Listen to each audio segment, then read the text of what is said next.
guys, today we are here with a new experiment. It is called Coca-Cola versus milk experiment. So guys, we are going to see what happens when we mix Coca-Cola with milk. So guys, for this experiment, we're going to need Coca-Cola, glass, spoon, and milk. Let's start. Wait for some time. What? Excuse me. Some.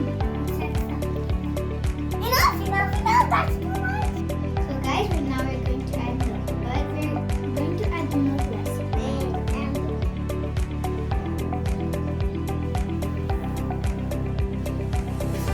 Now mix it. What? I got the hungry. So fun.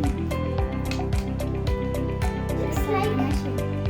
So guys, you know in Coca-Cola there's phosphoric acid and in milk there is calcium.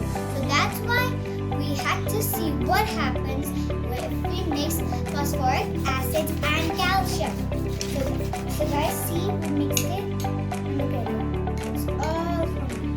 You guys can see the color is all different. Welcome back, guys. We're back here at our experiment after 45 minutes.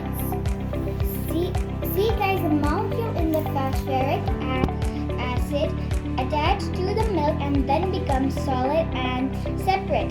The remaining milk and Coca-Cola that have been separate are now on the surface of the glass.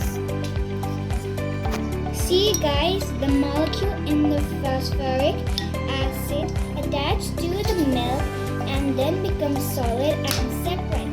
The remaining milk and Coca-Cola that have been separate are